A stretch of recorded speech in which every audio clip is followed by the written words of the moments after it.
Bonjour à toi, ici Suzy Champagne, animatrice de l'émission Escapade Répi Bonheur, sur les ondes de Radio Clé de Vie, la radio numéro 1 du développement personnel. Écoute, aujourd'hui, c'est déjà notre dernière émission de la saison. Pour l'occasion, j'ai un thème super intéressant à te proposer. En fait, aujourd'hui, on va parler de quand les synchronicités de la vie te disent de partir, est-ce qu'il faut écouter son cœur ou sa tête? Écoute, pour l'occasion, j'ai une invitée extraordinaire à te présenter. Non seulement Nathalie Geoffroy est une spécialiste de l'intuition, mais aussi de l'intuition en affaires. Mais Nathalie Geoffroy est une compagne de voyage avec qui je suis partie l'année passée sans même la connaître. Donc, sur un coup de tête, mais en fait plutôt sur un coup de cœur, on a décidé de se payer un forfait sud ensemble alors qu'on se connaissait très peu. Et aujourd'hui, pour moi, c'est agréable parce que je vais t'expliquer ma propre histoire de synchronicité de la vie pour justement te montrer que dans la vie, lorsque les synchronicités sont là, on peut écouter notre cœur au lieu d'écouter notre tête, puis il peut arriver des belles choses. Donc, bonjour Nathalie, ça va bien? Bonjour Suzy, ça va très bien, merci. Merci d'avoir accepté l'invitation. Merci à toi. Nathalie, est-ce que tu peux te présenter? T'es qui, toi, Nathalie, dans la vie de tous les jours? Ben, Nathalie, c'est une fille bien ordinaire, très terre-à-terre et très spirituelle en même temps. J'ai appris à jumeler les deux.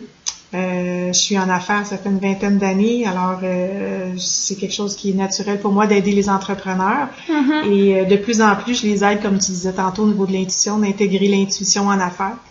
Et j'ai créé il y a quelques années Se connaître pour réussir, pour aider les gens à apprendre à mieux se connaître. Alors, ça fait beaucoup partie de ma vie, mais je suis une amoureuse des chats et de la nature. C'est mes grandes passions. Nathalie, juste pour que les auditeurs puissent comprendre notre relation, comment c'est étrange notre rencontre. En fait, on se connaissait virtuellement depuis quand même quelques années. Oui. Puis, à un moment donné, sur ma page Facebook, tu as vu un de mes posts que j'ai posté avec mon cœur qui disait « Besoin de soleil, t'as envie de partir? Femme positive, je veux partir, je veux cohabiter dans la même chambre que quelqu'un pour éviter de payer trop cher mon voyage. Donc, si tu veux venir, viens. » On se sent comment quand on lit un post comme ça puis qu'on décide de contacter la fille pour partir en voyage avec elle? Ben c'est drôle parce qu'effectivement, quand j'ai lu ton post, je m'en souviens encore, c'était un samedi matin, puis ça m'avait fait assez vibrer dans mon cœur. Je ne prévoyais pas partir, c'était pas planifié du tout, sauf que dans la semaine, j'avais commencé à me dire, il me semble que ce serait le fun de partir. J'avais regardé un petit peu sur Internet les sites de voyage, alors que ça faisait peut-être 6 ou 7 ans que j'avais regardé les sites comme ça, parce que les autres voyages, j'avais pas eu à les planifier. Et puis, il y a eu une suite de synchronicités pendant la semaine, puis quand j'ai vu ton post, ça a fait assez « Oups, OK, peut-être ». Et il y avait eu aussi des synchronicités de la vie quelques semaines auparavant qui ont fait en sorte qu'on s'était rencontrés. Et quand j'ai vu ton post, j'ai dit « Ah, peut-être que moi, ça me tente si t'as pas trouvé quelqu'un ». Alors, c'est parti de là, ça vibrait dans mon cœur, mais je ne savais pas du tout si on était pour partir ou pas à ce moment-là. On parle de synchronicité. Il y en a qui vont parler de hasard, il y en a qui vont parler d'opportunités à saisir. Mais comment est-ce qu'on se sent à l'intérieur de nous lorsqu'on voit toutes ces synchronicités-là, tous ces petits hasards, ces petites opportunités-là, puis on dit, je ne sais pas pourquoi, là, il faut que je parte. C'est plus fort que moi, il faut que je le fasse. Comment est-ce qu'on se sent à l'intérieur de nous?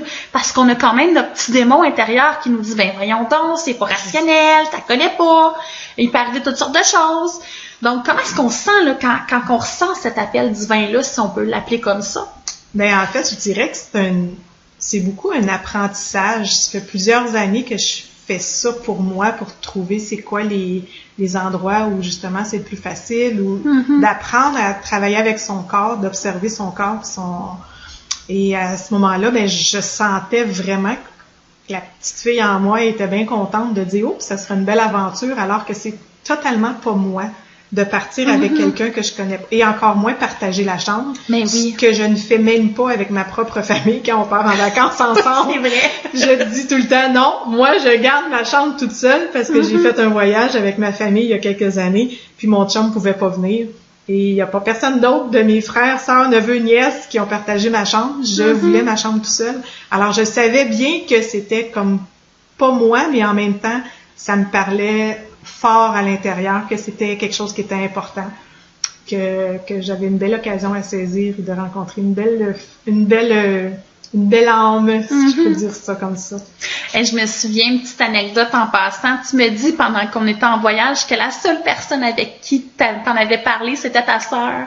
Tu lui avais dit qu'on se connaissait pas, mais aux autres, t'avais dit que tu partais avec une amie, mais t'avais pas été dans le fin fond des détails, hein? C'était pas nécessaire. Je leur ai dit après. Ils vont tous le savoir avec l'émission de radio. C'est ça. Mais je pense qu'ils l'ont tous à peu près su, parce que c'est ça, c'est pas moi, donc je voulais pas les inquiéter non plus, mais je savais fort bien à l'intérieur de moi-même que c'était quelque chose qui était correct à faire, parce que je le sentais comme ça. Puis là, je dis je le sentais, mais c'est difficile à expliquer, parce que comme je disais, c'est un apprentissage que j'ai fait sur une longue période, d'apprendre à reconnaître ces occasions-là, quand c'est des bonnes occasions, puis quand ça n'en est pas. Puis celle-là, je sentais que c'était important que je prenne cette opportunité-là qui passait. Justement, Nathalie, être à l'écoute de son intuition, c'est important. Mais on a tout un espèce de duel à l'intérieur de nous, entre notre cœur et notre tête. Oui. Nous, dans notre cas, finalement, ça a été un coup de cœur. Mais ça aurait pu être un coup de tête aussi. Comment est-ce qu'on fait pour distinguer les deux? Est-ce que tu as des trucs, des trucs à partager qui peut nous aider justement à saisir que, bon, c'est vraiment un coup de tête ou c'est juste notre tête qui nous envoie des signaux par la peur? De quelle façon on peut distinguer tout ça? Ben souvent, il y a des choses, c'est au niveau du corps, justement, on va ressentir qu'on a une ouverture du cœur ou une ouverture, une joie.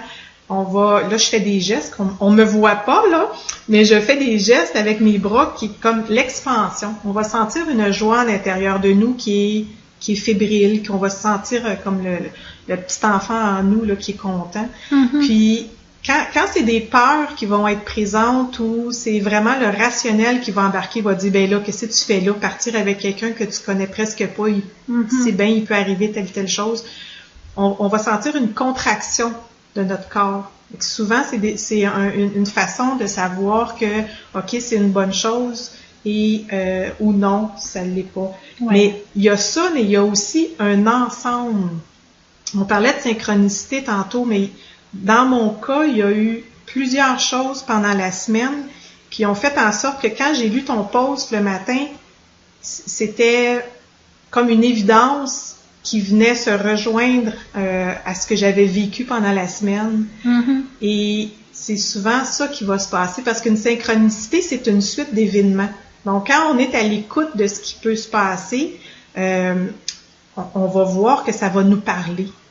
Et c'est cet aspect-là. Donc, il y a le corps, la contraction, puis l'expansion de notre corps, comment on se sent. Oui.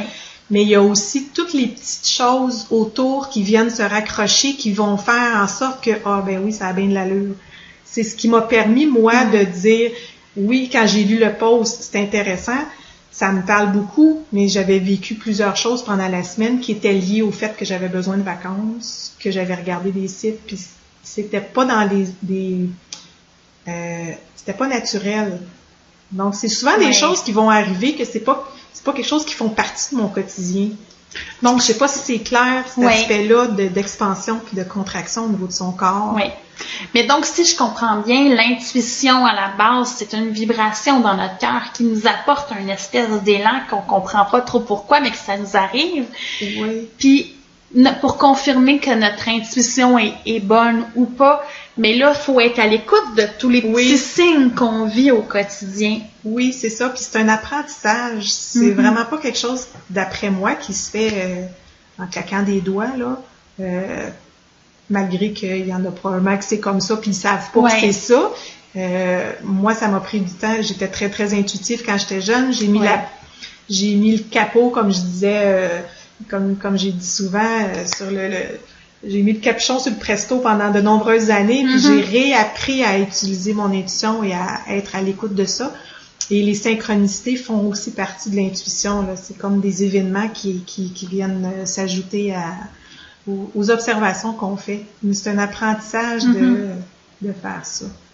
Mais justement, Nathalie, je suis sûre qu'il y a des auditeurs qui nous écoutent et disent « C'est bien beau, tout le monde le dit, il faut écouter ton cœur et non ta tête, suis ton feeling, suis tes vibrations, go, c'est comme ça que tu réalises tes rêves, tout ça. » Mais dans la réalité, des fois, c'est impossible. On a une intuition, on veut, comme moi, dans mon cas, lorsque je suis revenue de ce beau voyage-là, j'avais envie de vendre ma maison.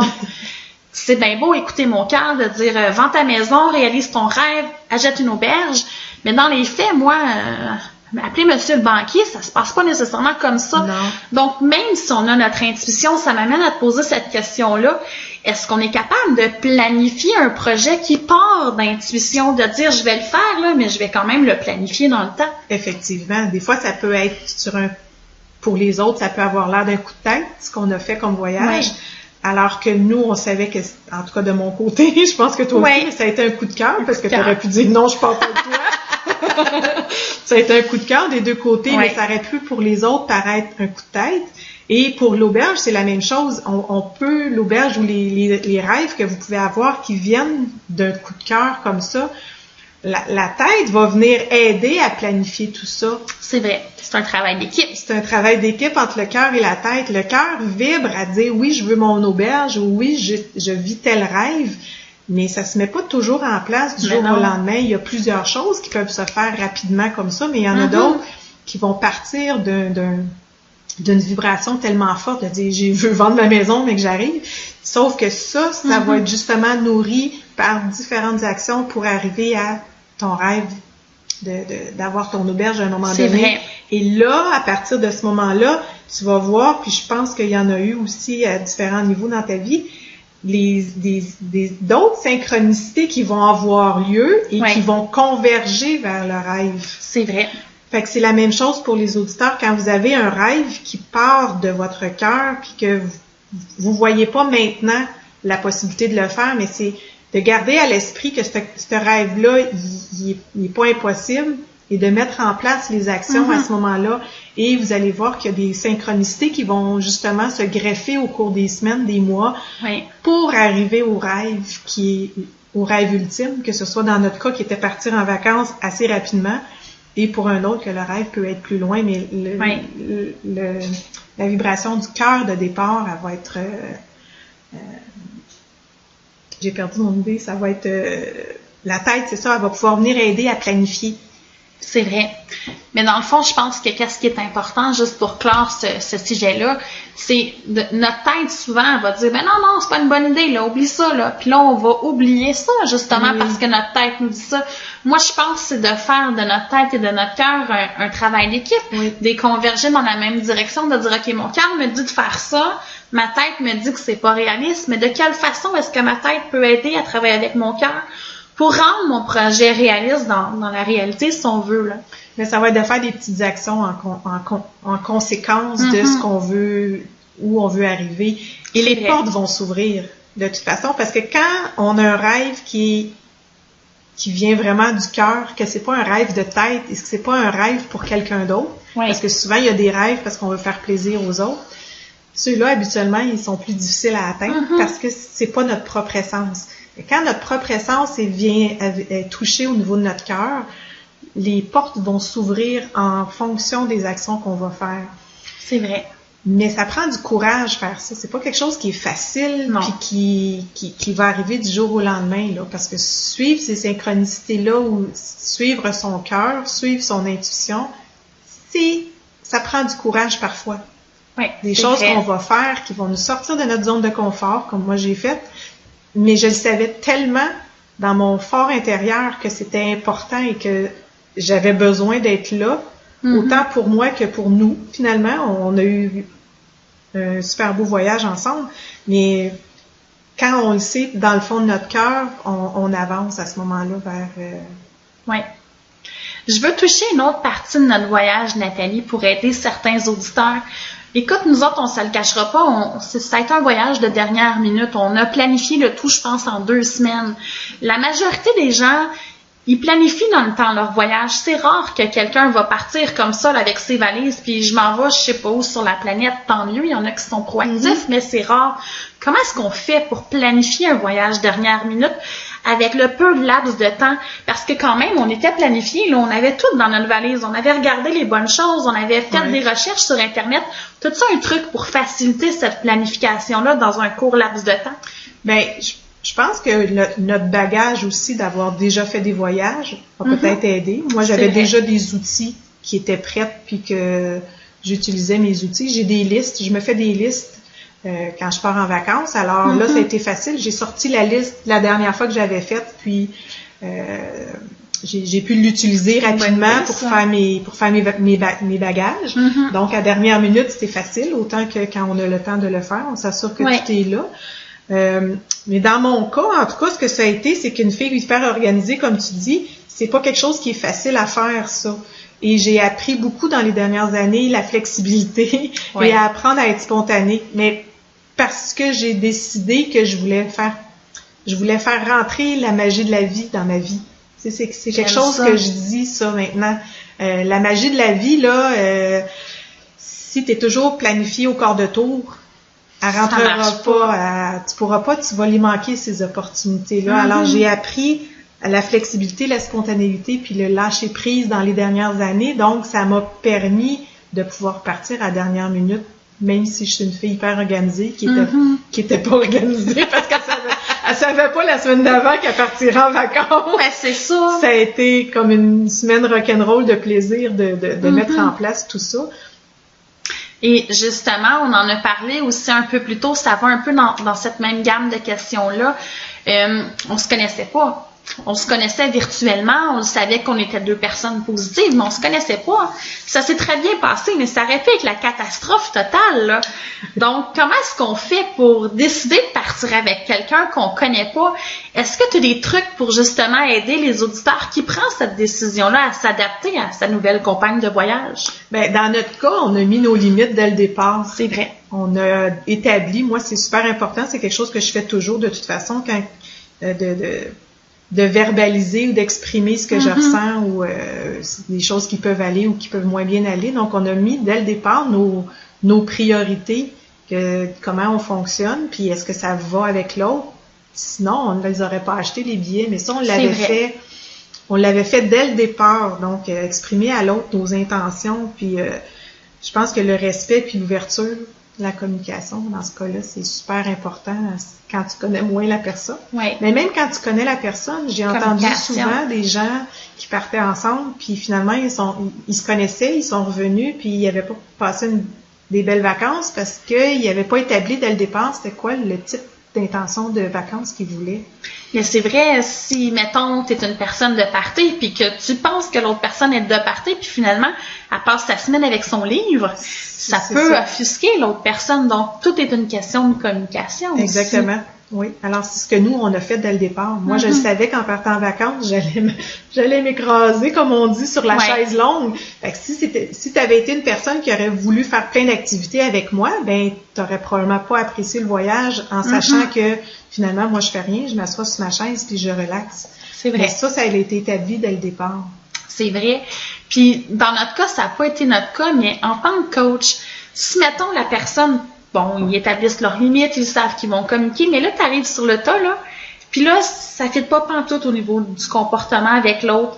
Oui, il y a une partie de communication, c'est important, mais sont où les limites? Comment est-ce qu'on réagit lorsqu'on est confronté, on est dans un autre pays et oups, ça marche pas? T'as-tu un truc pour justement aider à quand même passer une belle semaine de vacances? Ah ben, je pense que ce que je dis que j'étais en train de travailler beaucoup le lâcher prise depuis plusieurs années. Je pense que la personne, elle travaillerait beaucoup. C'est vrai. Mais encore là, ça serait de discuter. Moi, ça serait de dire à la personne ouvertement ce que moi je ressens pour une amélioration de comportement dans ce cas-là. Parce que moi, je suis comme ça. Je ne vais pas accepter, moi, de me sentir mal parce qu'une personne va avoir telle ou telle attitude. C'est vrai. Donc, moi, ça aurait été la chose que j'aurais fait. C'est toujours d'exprimer ce qui doit être dit et ne pas refouler et de passer une mauvaise semaine de vacances. C'est pas ça le but en quelque part. Puis en bout de ligne, la personne la plus importante pour soi, c'est soi, hein? Tu le dis souvent dans tes conférences, dans tes coachings, qu'il faut prendre soin de soi. Oui. Mais dans le fond, c'est peut-être plate de le dire, puis que ça, entre guillemets, ça gâche un peu les vacances de l'autre de se faire dire la vérité. Mais en même temps, si nous, ça peut alléger et de nous permettre de passer quand même un beau séjour, mais vaut mieux penser à soi que de penser à l'autre. Là. Puis en même temps, c'est qu'il y a tout le temps une façon de le dire aussi. Là. C'est la communication elle fait partie de ça, dans la façon dont on va le dire aussi. Là, on va pas dire on va pas dire des gros mots puis accuser l'autre de différentes choses. Là. Donc, cette partie-là aussi est importante. Tout est une question de communication. Souvent, lorsqu'on écoute des émissions de télé-réalité où est-ce que les gens partent en voyage ou les gens qui partent avec des groupes spirituels, des groupes de développement personnel, ils disent qu'on tisse des liens plus facilement lorsqu'on est avec une personne sur une plus longue période. Et dans notre cas, c'est vrai parce qu'aujourd'hui, on est des bonnes copines dans la vie de tous les jours. Mais est-ce que tu suggères ça aux gens que pour connaître vraiment une personne, voilà pendant plusieurs jours consécutifs et tu vas la connaître pas mal plus vite que si tu la vois une fois par mois? Ça peut. si la personne veut avoir une nouvelle relation intense, oui, c'est sûr. C'est ça. On a trouvé, on était quasiment 24 heures sur 24 vrai. Assez rapidement ensemble. Oui, on est dans notre environnement naturel du lever et du dodo rapidement. Puis on est souvent... en fait, c'est parce qu'on est dans l'environnement naturel de l'autre aussi, donc c'est peut-être plus facile de voir des comportements qu'une personne n'aurait pas en public, par exemple. C'est vrai. C'est en tout cas, le matin, j'avais pas l'air de quand je sors d'une réunion. Ça, c'est clair. Fait que si quelqu'un va apprendre, oui, à avoir une nouvelle relation avec quelqu'un, ça peut être une idée, mais moi, c'est probablement pas quelque chose que je vais refaire de façon quotidienne ou de façon annuelle, mais c'est sûr qu'on a appris à se connaître assez rapidement, à passer beaucoup de temps ensemble sur la plage devant la mer. Oui, c'est vrai. Écoute, Nathalie, je sais qu'avant même de partir, j'ai appris à te connaître rapidement. J'ai appris que tu avais une phobie de prendre l'avion très rapidement. Mais quand même, t'es bonne parce que t'es revenue, puis ça s'est bien passé, là, l'avion en tant que tel. Comment est-ce que tu fais? T'as-tu un truc là, pour une personne qui a un rêve de voyager, mais qui a peur de prendre l'avion, puis que ça l'empêche de voyager au quotidien? T'as-tu un truc pour vaincre cette phobie-là? Ben moi, en fait, ça a été la méditation. C'est ce que je fais parce qu'effectivement, j'aime pas du tout prendre l'avion. Et qu'en méditant, ben mes pensées sont plus orientées vers les aspects positifs et au niveau... je travaille en énergie aussi, donc je vais travailler en énergie pour m'apaiser, apaiser mon stress.